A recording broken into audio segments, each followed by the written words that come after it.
Good morning everybody. I am recording this on Sunday the 30th of November and I thought you'd like to see how I can give a quick impromptu reading using the simplest of materials. What I'm going to be using is simply a piece of paper and a pen with which to create a reading. So you're never going to be short of something to use to give an impromptu geomantic reading. So I'm going to talk you through first of all what I'm going to do, then I'm going to show you the actual steps required to create the reading, then I'm going to create a second video showing those techniques to create today's weekly casting for you, so you can actually see it live, up close and personal, how I'm going to create the reading for you. So here's what we're going to do. First thing we're going to do is to show you how to create the geomes just using a piece of paper and a pen. Then I'm going to show you how to create the chart, to mark up the chart so you've got a geomantic chart to start giving your reading from. Then how to find the houses that the geomes are going to go into, and then add the signs to it before we come to demonstrate this, as I say, in a second video, and show you how this week's weekly casting is created. So I'm just making myself comfortable here. The first thing we need to do is to create the geomes. Now I have two pens here. The reason is that this is a standard ballpoint pen you can find almost anywhere. This is what I would perhaps use if working in an impromptu situation, but I've got a second bolder pen here, and I'm going to use that to simply ink in the lines. I could use this other pen if I wanted to, but most people are going to be able to get hold of a simple ballpoint pen, so I thought I'd demonstrate it with that. And so the second pen is simply to ink in the lines to make it more visible for the camera, as you will see. So the first thing we need to do is to create the geomes, and I'm going to do that very simply as follows. I'm going to take the piece of paper, I'm going to fold it lengthways and mark a so-called horizon line down the centre. Now we can do this with the ball pen itself, but I think it's going to be better doing this with the felt tip pen. So I'm going to mark in that horizon line there. Okay. What I need to do then is to decide for this particular pen which end of this pen, and yes, I really am going to use this pen to create the geomes, which end of this pen represents how many taps. So for just clarity, I'm going to decide in my own mind that this end, the pointy writing end, is going to represent 2 taps or 2 dots of the geomantic figure, and that this end is going to represent a single tap of the geo. Okay, this horizon line is going to be my cutoff, and what I'm going to do is to place the pen on the line, and I'm then going to spin it, and depending on which end of the pen ends up on this side of the line, that is going to decide whether I have got 2 taps or 1 tap. It just has to be over the line. Okay, that would count as 1 tap in this situation. That would count as 2 taps. If it's absolutely smack on the line and I'm really not sure, if I'm really not sure, I'll do it again. Okay, just to clarify in my own mind and trust the oracle to give me the right answer. But obviously, given the circumstances, it's going to lie on one side of the line or the other, and I'm going to go with this sign. That's going to be my cutoff. I'm going to say, depending on which end of the pen ends up on this side of the line, that's what I'm going to use. Okay, so what I would do would be to think of the question. This is obviously the key thing when it comes to working with your clients. You'll have to think of the question, their question, very clearly in your mind when you're doing this. Is the divinatory process. Okay, so let's say I'm thinking clearly of the question now. I know I'm describing what I'm going to be doing, so I'm not thinking of a particular question at the moment, but let's say I'm thinking very clearly of the question and I now spin the pen. Okay, well, that constitutes a spin, I guess. The pen is lying with a single tap on that side of the line. So the first tap is going to be a single dot. Okay, I'm going to spin it again. Again, it's a single dot. Oops, that wasn't a very good one because both ends ended up on this side of the line, so I'm not going to count that one. Okay, now we've got a double tap. And again, still thinking of the question. Again, a double tap. Fortuna minor, fortuna minor. So that gives me my first geome. Then I want a second geome to see how the flow is going to go between the two geomes. So again, I'm going to repeat the process. It doesn't matter which end is over the line to start with. If it's a fair spin of the pen, it really will not matter.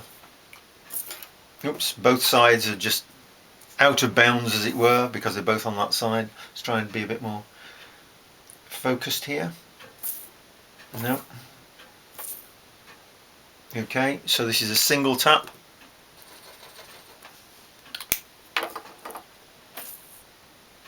Double tap.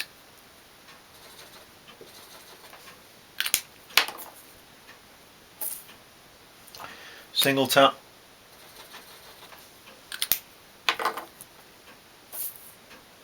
And a double tap. Amissio in that case. Fortuna minor and Amissio. So those give me my two geomes for using this.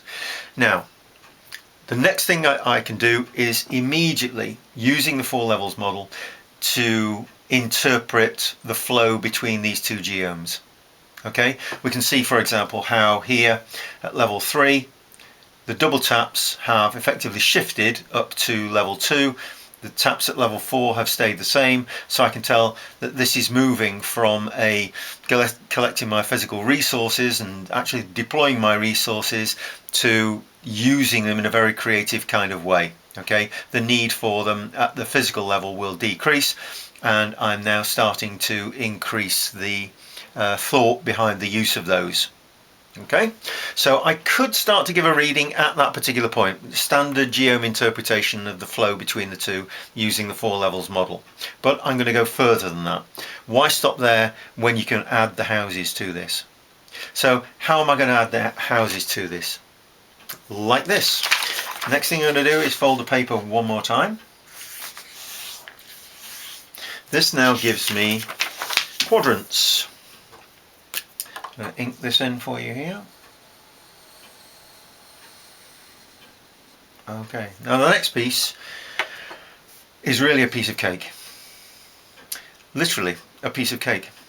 If I imagine, for example, that this is a piece of cake that I'm going to cut, and I want to cut this into thirds, then I would think, okay, just eyeballing this, just guesstimating where I would cut thirds to be on this, I would probably say that was about probably 1/3, and that's probably about another third. Maybe I'm just going to mark it a little bit more.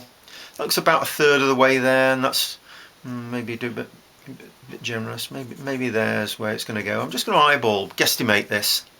Okay, that's all I need to do. I need to estimate exactly where this is going to be, and then having done that and feel that that's reasonably okay, I'm then going to draw that in as a line passing through the centre like that, and that one passing through just the centre there. Okay, then I'm going to do the same kind of thing here. I'm just getting a feeling for where a third is and a third, a bit like a clock face. If I imagine that to be the 12 and 6 position and the 3 and the 9 position, I would think, well, where would 4 and 5 go? 4 would probably be about there, and 5 would probably be about there. Maybe 5 would be a bit further over. Okay, maybe 4 would be. Okay, so once I'm fairly happy with that one, then I think, okay, well, I'm going to line that there. And that's going to be 1. And I'm going to line that up there. Let's go to the next one. Okay, so it's reasonably evenly spaced. Although it's just estimated and eyeballed, that's where I would cut a cake. Okay, I'm going to number these now. So I will have an easy viewing for you of which house the geomes are going to go into. Okay. How am I going to decide which house these two geomes are going to go into? Very simple. I'm going to use the pen again, only this time I'm going to use the top of the pen. Okay.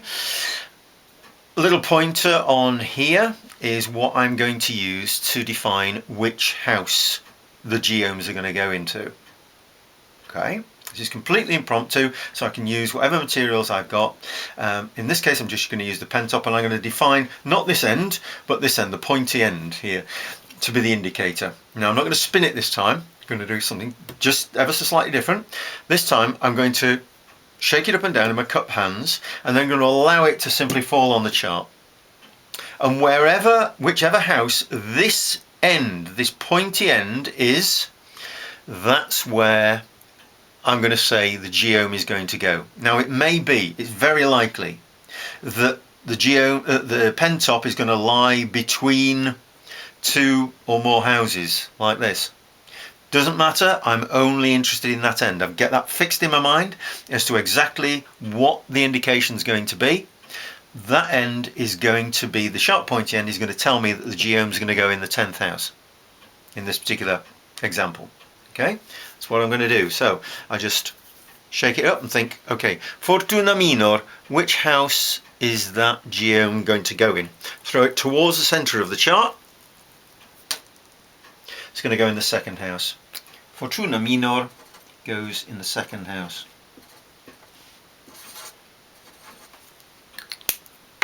Do it again. And this goes in the 1st house. Acquisitio, pointy end, just inside the 1st house. An aspect of Venus there. Okay. Then I can add the signs to that to give me further information. If I just wanted to read the geomes in relation to the houses, I could read them from there and the flow between the two. Why stop there when you can add the houses to it as well? You know that the sign of the zodiac that the sun is in for that particular day, and you would then add that to the houses to then give again a much fuller reading. You could, as I say, give the readings just with the geomes. You could give the readings with the geomes in relation to the houses, but why stop there? Add the zodiac signs to that, and you've got a fantastic amount of information in addition to the aspect between the geomes. So a lot of useful information there. This is just one of many ways to give an impromptu reading using materials you'll find around. There are about 6 million different ways of doing this, so just pick any 20 and get familiar with doing those so you're never short of a way to do this. So which method would I use? Well, to be honest, I love my gemstones. So I'm going to be using my gemstones when I do a reading like this, but I'm never short of something to use in this particular case. In the next video, I will show you how I do it for this week's casting, and that will then be a live example. Need to get the question fixed in my mind, but you can do this. You can do this right now. You can start to give yourself a geomantic reading. I'd love to know how you get on with doing that. So as soon as you've done it, don't forget to send me your photograph with your thumbs up, and I'll put you on the website as one of the 1,600 people who we want to get giving geomantic readings. So go to it. I look forward to hearing from you soon. Let me know if you've got any questions. Bye for now.